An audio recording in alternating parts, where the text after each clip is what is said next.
আসসালামু আলাইকুম বন্ধুরা। আজ আপনাদের সাথে একটা খুব গুরুত্বপূর্ণ বিষয় নিয়ে কথা বলবো। আমরা অনেকেই জীবনে বড় বড় স্বপ্ন দেখি, কিন্তু সেই স্বপ্নগুলো পূরণ করতে গিয়ে হতাশ হয়ে পড়ি, কারণ আমরা একবারে অনেক বড় কিছু করতে চাই। কিন্তু এটা কি সঠিক? আসুন একটা উদাহরণ দিই।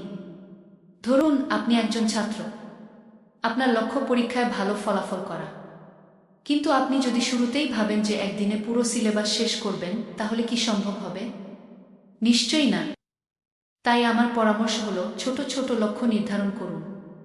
প্রতিদিন 2 ঘন্টা করে পড়াশোনা করবেন। প্রতি সপ্তাহে একটি অধ্যায় শেষ করবেন। এভাবে ধীরে ধীরে এগোলে আপনি দেখবেন যে আপনার বড় লক্ষ্যটি পূরণ হচ্ছে। একইভাবে যদি আপনি ব্যবসা করতে চান, তাহলে ছোট থেকে শুরু করুন। প্রথমে একটি ছোট দোকান দিয়ে শুরু করুন। ধীরে ধীরে গ্রাহক বাড়ান।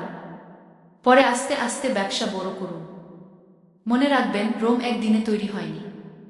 প্রতিটি সফল মানুষই ছোট থেকে শুরু করেছেন। তারা ধৈর্য ধরেছেন, কঠোর পরিশ্রম করেছেন। তাই আজ থেকে আপনার বড় লক্ষ্যকে ছোট ছোট ভাগে ভাগ করে ফেলুন। প্রতিদিন একটু একটু করে এগিয়ে যান। দেখবেন একদিন আপনার স্বপ্ন সফল হবে। বন্ধুরা, আজকের এই ভিডিওটি যদি আপনাদের ভালো লেগে থাকে, তাহলে লাইক করতে ভুলবেন না। আর আমাদের চ্যানেলটি সাবস্ক্রাইব করে ছোট ছোট লক্ষ্য ঠিক করুন। এগুলা পূরণেই বড় সফলতা আসবে।